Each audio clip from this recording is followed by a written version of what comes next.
Salut à tous, c'est Mathieu Loubière. Je vous souhaite la bienvenue pour le 49e épisode du podcast de GMK. Aujourd'hui, j'ai le plaisir d'accueillir Anne Girard, qui est une kinésithérapeute, mais qui est également professeure de yoga.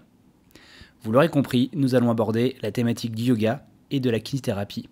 Dans cet épisode, nous revenons sur les bases historiques, philosophiques, et nous donnons une définition au yoga. Nous parlons également de douleur, de focus attentionnel et des mécanismes de modulation. J'espère que cet épisode vous plaira. En tout cas, moi, j'ai appris beaucoup de choses. Comme d'habitude, vous pouvez suivre l'ensemble de nos actualités, suivre des cours gratuits et les épisodes de podcast sur notre blog à l'adresse suivante www.gem-k.com. Si vous nous écoutez sur une application de podcast, n'hésitez pas à nous mettre 5 étoiles, ça nous aide beaucoup. Vous pouvez également partager les épisodes, il vous sera rendu grâce. Je vous souhaite une très bonne écoute.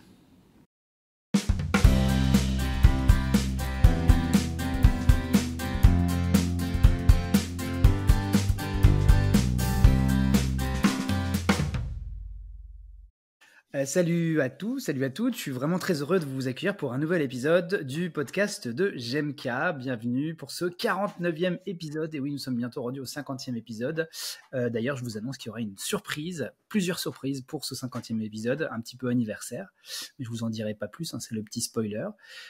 Aujourd'hui, je suis très heureux de recevoir Anne Girard, qui va se présenter juste après, mais avant ça, comme d'habitude, c'est la litanie habituelle, je vais présenter mes liens d'intérêt. Vous savez que je m'appelle Mathieu Loubière. Vous savez que je suis co-gérant de GMK, donc j'ai des liens d'intérêt via cet organisme, puisque le podcast est hébergé par GMK, et en plus avec notre invité, puisque nous travaillons avec Anne sur la thématique d'aujourd'hui, c'est-à-dire le yoga et la kinésithérapie.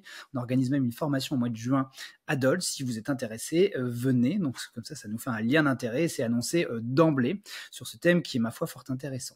Eh bien, bonjour Anne, bienvenue dans le podcast de GMK. Bonjour Mathieu, donc merci pour cette invitation. Je suis très honorée de faire partie de cet épisode. C'est gentil. Écoute, ça me fait très plaisir de te voir parce qu'on se connaît depuis de nombreuses années maintenant. Mais en tout cas, ouais, nos pressions, c'est bien que tu sois honoré, mais du coup, ça demande un peu plus la pression aussi. Donc voilà, on va faire comme ça. Est-ce que tu pourrais te présenter déjà ton parcours, comment tu fonctionnes aussi au quotidien, comment tu travailles, etc. Bien sûr. Donc, je suis kinésithérapeute, DE, je suis diplômée de 2006 à Lille et j'exerce depuis à Dijon. J'ai toujours exercé en libéral. Actuellement, je suis dans un cabinet de groupe avec 6 kinés et j'ai une orientation en musculo-squelettique, en pelvipérinéologie, en gestion de la douleur, notamment via l'hypnose dans le cadre de la kinésithérapie. Et ça, c'est mes axes de travail principaux. Dans mon parcours de formation, j'ai commencé par des formations en rééducation pelvienne au tout début. Et puis ensuite, j'ai fait il y a quelques années, la thérapie manuelle, avec toi notamment. Donc les 2 ans, la certification en thérapie manuelle. J'ai fait des formations en MDT, Mackenzie, l'hypnose appliquée à la kiné. Donc ça, c'est quelque chose que j'utilise énormément. J'ai des formations aussi en prévention et santé par la course à pied, en santé abdominopelvienne pour la course à pied, et plusieurs formations dans la communication et la prise en charge de la douleur, notamment avec les formations de Mike Stewart et de Laurent Fabre. Donc ça, c'est tout ce que j'ai fait dans plutôt le domaine de la kiné. Et sur le domaine du yoga, j'ai commencé de me former en 2021. Moi, je pratiquais déjà avant, depuis plusieurs années, personnellement, et puis de manière assez irrégulière d'ailleurs. Et puis en fait... disons que les aléas de la vie m'ont amené à revenir plus régulièrement sur le tapis. J'y ai trouvé beaucoup d'intérêt, personnellement et professionnellement. Et j'ai commencé par une formation en 2021, donc pour un yoga pro de santé, et avec Morgane Lassalari et Patty Vinet à Marseille. J'ai ensuite enchaîné, donc ça m'a passionnée. D'emblée, j'ai continué. J'ai fait un yoga prénatal. J'ai ensuite fait un yoga adapté à l'endométriose, donc pour moi qui faisait un pont avec ma spécialité en rééducation pelvipérinéale. J'ai fait une formation de mobilité, ce qu'on appelle mobilité fonctionnelle, qu'on retrouve beaucoup dans le monde du yoga, qui est pour moi même un pont important avec la kinésithérapie. Et j'ai ensuite finalement fait un 200 heures de yoga teacher training. Donc c'est une grosse formation certifiée Yoga Alliance, alors qui est un diplôme qui est très dépendant du formateur, mais qui assure quand même une certaine légitimité. Évidemment qu'on continue de travailler tous les jours, mais en tout cas, voilà mon cursus en formation kiné, formation yoga. Et donc, maintenant, comment je travaille? Donc, actuellement, mes semaines sont découpées de telle sorte que j'ai 4 jours et demi de consultation au cabinet, donc j'y suis quand même beaucoup. J'ai 4 cours de yoga hebdomadaires. Je fais des ateliers de yoga le week-end. Je fais 2 week-ends par trimestre. Et l'année dernière, c'était le début, j'ai organisé, créé 2 retraites co-créées, 2 retraites de yoga. Et ben, cette année, j'en fais 3. Et ça marche plutôt bien. Et ça, je suis très heureuse de pouvoir mettre ça en place. Voilà. Et puis, le, la formation est venue progressivement, puisqu'en fait, c'est à yoga au studio de Marseille où j'avais commencé moi de me former, qu'on m'a proposé de venir enseigner, où j'ai fait 28 heures, donc 4 jours sur anatomie, posture, respiration et ce qu'on appelle les pranayama en yoga. Et finalement, je me suis dit, ben, c'est chouette et j'aime bien aussi cet axe de pouvoir transmettre tout ce que j'ai appris et de commencer de pouvoir faire des liens entre les différentes formations.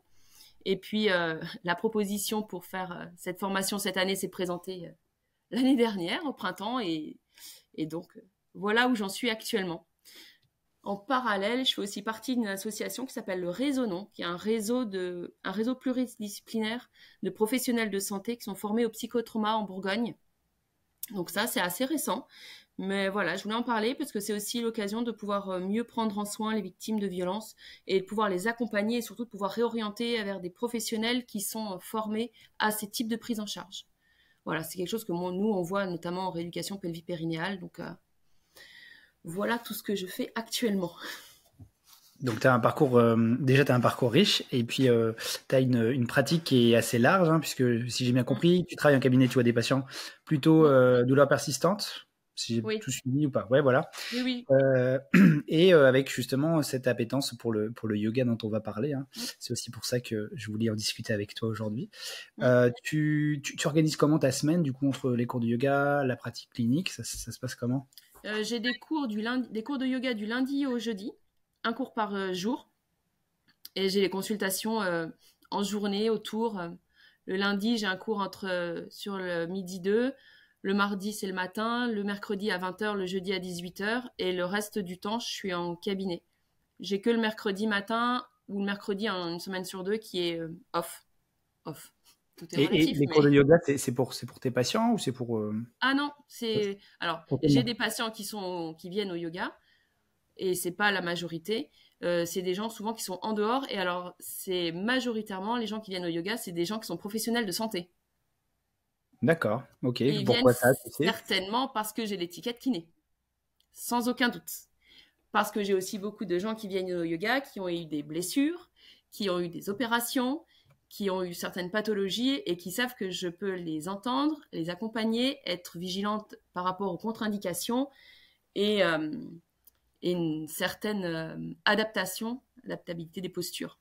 Donc ça, c'est un gros plus quand effectivement on a cette double casquette de pouvoir accompagner. Alors, c'est pas, on fait pas de consultation de kiné sur le tapis de yoga, mais en tout cas, quand les gens viennent s'inscrire, on demande toujours est-ce qu'il y a quelque chose, une pathologie, voilà. Donc c'est toujours pris en compte. Et c'est rassurant pour les personnes qui viennent sur le tapis de savoir qu'on a cette écoute-là et ces compétences-là. Ouais, j'imagine que ça se rattache un peu au sport santé, comme on peut avoir dans d'autres thématiques. Et c'est vrai que ça fait partie des pans pour notre profession de diversification qui sont intéressantes, notamment à des époques où la valorisation n'est pas forcément à l'ordre du jour. Mais bon, on n'est pas là pour parler de ça. Alors moi je suis un profane absolu dans cet art, je sais pas si on appelle ça un art, qui est le yoga, ou cette pratique absolue, parce que j'ai peut-être des espèces de préjugés dessus. Je suis d'une raideur magistrale et merveilleuse, j'oserais dire. Et du coup, les seules expériences que j'ai avec le yoga, ce sont des expériences de souffrance. Du coup, comme je t'avais déjà dit, c'est vraiment pas mon truc, mais j'aimerais bien en apprendre plus un petit peu sur ce que c'est, qu'est-ce qu'on appelle être yoga. Tu as parlé tout à l'heure qu'il y avait des différentes formations, j'ai bien compris différents diplômes, donc j'imagine qu'il y a plusieurs catégories de yoga, plusieurs familles de yoga. Est-ce que tu pourrais nous refaire on va dire un petit historique d'où ça vient, d'où c'est parti, où ça en est aujourd'hui? Alors, déjà, le yoga, on va déjà dire tout de suite que ce n'est pas qu'une pratique physique. Donc, il faut le sortir de ça. c'est aussi une philosophie de vie. Donc on dit que c'est une discipline, mais que c'est aussi une pratique. Ça engage du coup des règles de vie en société et l'étude de soi. Donc c'est pour ça ce n'est pas juste qu'une pratique physique. Le yoga, ça vient de la racine sanskrite yuj. C'est un mot qui est polysémique, c'est un des mots qui a la plus grande définition dans le lexique sanskrit. Donc c'est extrêmement vaste et ça peut avoir même des contresens dans les définitions. Donc c'est pour ça que déjà, initialement, c'est pas si facile de s'y retrouver. Ça dépend du contexte. Yuj, ça peut dire atteler, joindre, unifier, connecter, concentrer. Et suivant les écoles de pensée, ça peut être soit s'arrêter, contempler, c'est l'arrêt de la fluctuation du mental. Pour d'autres, ça va vouloir dire être uni à, l'union des polarités, des dualités, etc. Donc c'est très large. Moi, ce que j'aime surtout dire dans le yoga, c'est que c'est aussi la capacité de poser son attention au bon endroit, que c'est la faculté de cultiver la pleine présence, que c'est aussi surtout une expérience et la capacité de pouvoir faire une observation de cette expérience, d'en tirer des conclusions et de pouvoir donc faire preuve de discernement sur ce qu'on observe et ensuite de pouvoir agir en fonction de tout ça. Donc c'est un double mouvement pour moi. C'est toujours un temps de recul, d'observation et ensuite un temps d'action par rapport à sa pratique, que ce soit sur le tapis ou en dehors du tapis, évidemment. Parce que du coup, excuse-moi, je te coupe. Donc, ouais.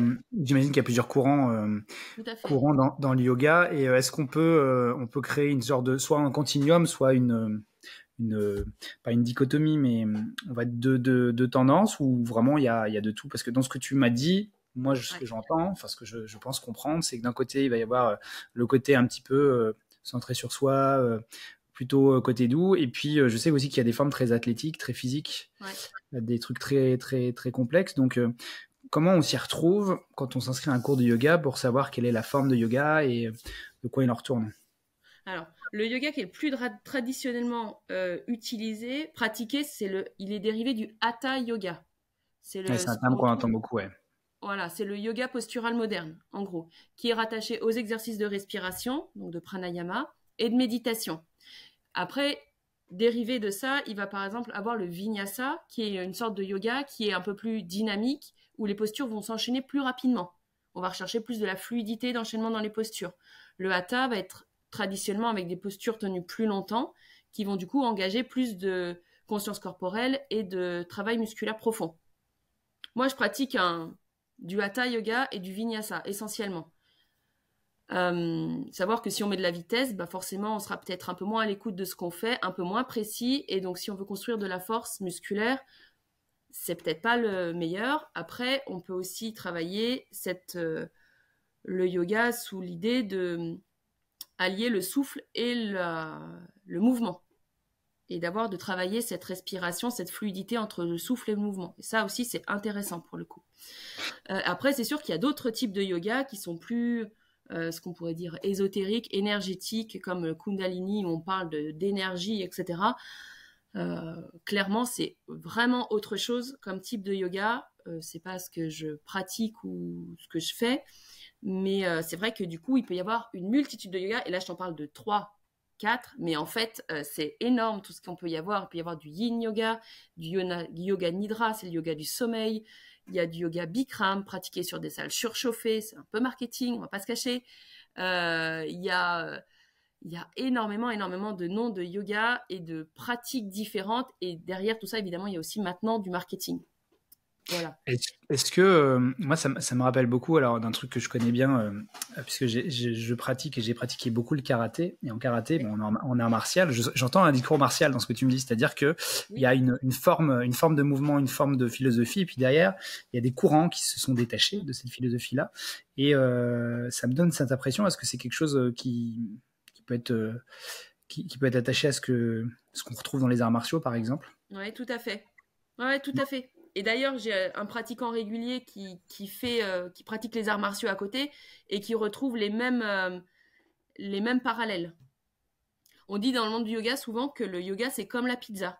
C'est comme la traditionnelle napolitaine. Elle s'est exportée dans le monde entier, et en fait, elle est déclinée à toutes les sauces, et ça n'a pas grand-chose à voir avec la pizza d'origine, mais tu la retrouves partout. Et le yoga, c'est un peu pareil maintenant. Ça s'est exporté dans tous les sens. Et évidemment que de toute façon, c'est détaché du contexte de naissance, d'apparition de yoga. On n'est pas ni dans la même culture, ni dans la même époque. Donc, on peut pas. Ça a suivi une évolution et une évolution exponentielle d'ailleurs. Cette conscientisation dont tu parles, est-ce qu'elle est omniprésente justement dans le yoga? Le fait, si j'ai bien compris, c'est quand tu es en posture, enfin, tu es très à l'écoute de ce qui se passe, c'est ça? T'essayes. D'accord. Enfin, ça fait partie vraiment du credo des yogis, quoi. Ah bah oui, cultiver la pleine présence et l'attention, oui, oui. D'accord. Ça fait vraiment partie, ouais, Ça fait partie le focus. On parle de focus attentionnel. Moi, j'en D'accord. parle comme ça parce que c'est aussi quelque chose qu'on retrouve en hypnose, cette histoire de focus attentionnel. Mais c'est aussi la capacité à poser son attention sur un exercice particulier, sur une partie du corps, sur la respiration, sur qu'est-ce que je ressens dans le corps et pouvoir, oui, améliorer cette écoute, l'écoute de soi. D'accord. On a une idée un peu du nombre de pratiquants qu'il y a dans le monde et de la pratique en France, par exemple? Oui, alors j'ai regardé. En 2010, il notait 1,6 million de pratiquants réguliers, 2010, et maintenant on trouve 7,9 millions aujourd'hui, 4 fois plus. C'est les chiffres en France, ça? Ouais, en France. Ok. Ah ouais, C'est d'accord. énorme. D'accord. Et Et comment bon, toi alors après, c'est t'expliques? différent d'être précis, parce qu'évidemment, il y a une multitude d'endroits où tu peux pratiquer. Tu peux pratiquer en studio, tu peux pratiquer sur des plateformes en ligne, tu peux pratiquer avec des applis. Maintenant, tu pratiques aussi dans des écoles, dans des entreprises, dans des clubs de sport, où tu fais des activités, notamment avec les activités croisées, le bienfait des activités croisées. Donc, en fait, il y a une multitude d'endroits où tu peux pratiquer le yoga maintenant. Donc, c'est difficile de comptabiliser. Mais ce qu'on sait, c'est qu'il y a une augmentation qui est énorme. Et toi, à titre personnel, comme tu as le statut de prof de yoga, comment t'expliques ça? Comment ça? Comment j'explique ça? Et ben, comment, selon toi, qu'est-ce qui explique pourquoi le yoga est si populaire et en constante augmentation? Parce que ça s'inscrit, ce qu'on disait, dans les fondamentaux du sport santé. Et donc, du coup, c'est une prise en charge globale. C'est-à-dire qu'on ne va pas s'intéresser qu'à la partie physique, on va s'intéresser aussi à la prise en charge mentale via la respiration. On va avoir une attention particulière par rapport à la partie physique sur le contrôle musculaire, la proprio, l'équilibre, la mobilité, mais aussi du coup sur la gestion du stress et une meilleure qualité de gestion émotionnelle. Et donc en fait, on sait que par exemple, un des premiers critères pour aller au yoga, c'est diminuer le stress. Et le stress, il est omniprésent. Et surtout, il y a une grosse augmentation depuis le Covid, notamment. Donc, je sais que tous ces facteurs-là rentrent en ligne de compte et ont fait que le yoga a flambé, si je peux dire comme ça. Donc toi, tu penses que c'est plus côté santé mentale, finalement, qui a fait que le yoga, ça peut être une solution pour des personnes qui sont écrasées par le quotidien, par le stress qu'on peut toutes et tous avoir, qui peut expliquer ça? Je dirais pas que c'est une solution, parce que je trouve que... Oui, bien sûr, mais ça peut être un outil. Ça peut être un outil, oui, oui. Bien. D'ailleurs, je fais une parenthèse avec ça parce qu'il y a un livre merveilleux qui s'appelle Le yoga, nouvel esprit du capitalisme et qui commence par cette phrase qui dit « Et sinon, t'as pensé au yoga ?» La phrase que tout le monde entend quand tu traverses un truc pas très cool, que ce soit pro ou perso, un livre de Zineb Fachi. Et en fait, je trouve que le yoga peut répondre à beaucoup de problématiques, mais c'est pas une solution pour tout. C'est pas d'aller se mettre sur un tapis qui va nous assurer toutes les solutions autour. Ça nous permet, c'est ce que je disais tout à l'heure, en fait, ça nous permet d'avoir un temps de recul, d'observation, mais pour ensuite pouvoir agir. Pour moi, c'est pas être passif, tu vois.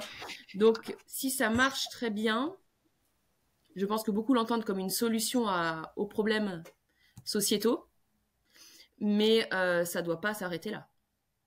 Oui, je suis assez d'accord avec toi. Et même d'un autre côté, ça me fait repenser à une merveilleuse émission que j'avais entendue sur Méta de Choc à l'époque, donc on est dans un autre contexte. Hein. Et d'ailleurs, il y a eu des remous très récents sur une secte yogi tantrique. Voilà. On est vraiment sur une autre branche, je pense, mais des fameuses dérives qui peuvent survenir. À mon avis, on était sur un mode un peu ésotérique, recherche de soi, qui va finalement drainer plein de personnes qui sont soit en recherche de sens, soit en détresse en fait, et du coup qui tombent là-dedans et sous un emballage, on va dire proche de la nature, holistique et tout. Bah en fait, on a des gens qui sont captés là-dedans et qui se retrouvent dans des situations compliquées. Et ouais, je sais pas comment s'appelle ce courant-là, mais elle en parle dans dans le podcast et Le je crois courant qu'un des lieutenants. tantrisme. Alors, c'est un Alors courant ça, c'est une particulier branche, du en fait, c'est tantrisme. une branche du yoga, le tantrisme, mais Mhm. ça n'a rien à voir avec des pratiques sexuelles particulières, déjà, parce que c'est souvent un gros raccourci. Mais c'est surtout que là, c'était à la tête d'une personne malveillante, en fait, tout simplement, qui Bien profite de sûr. la faiblesse des gens et d'une faiblesse physique, psychique.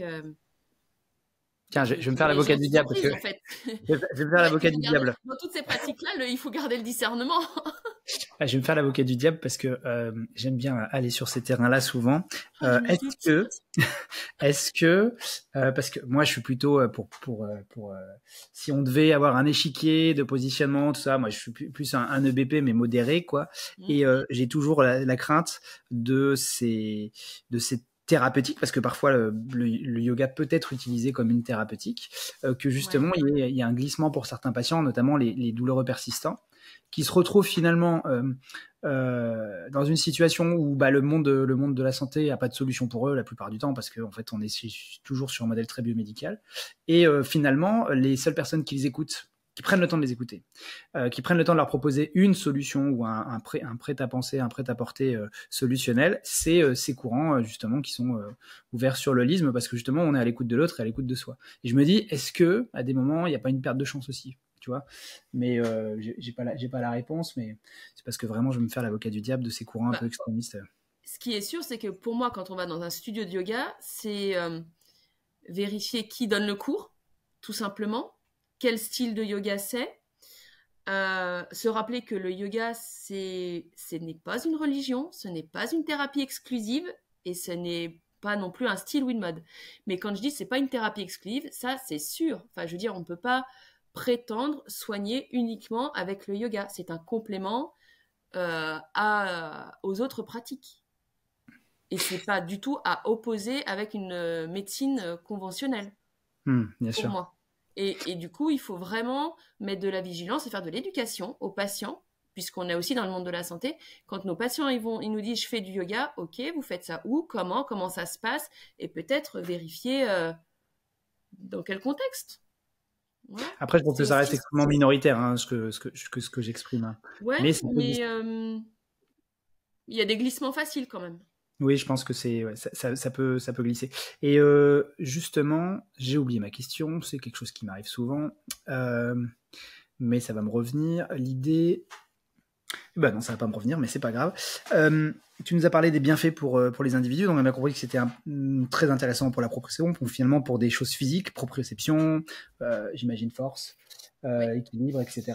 C'était intéressant au niveau mental, donc ça me fait un lien très facile vers, finalement, on pourrait utiliser le yoga en rééducation. Et c'était ce que je voulais aborder dans cette deuxième partie de notre entretien, en quoi ça peut être intéressant. Et j'aurais une première question pour toi.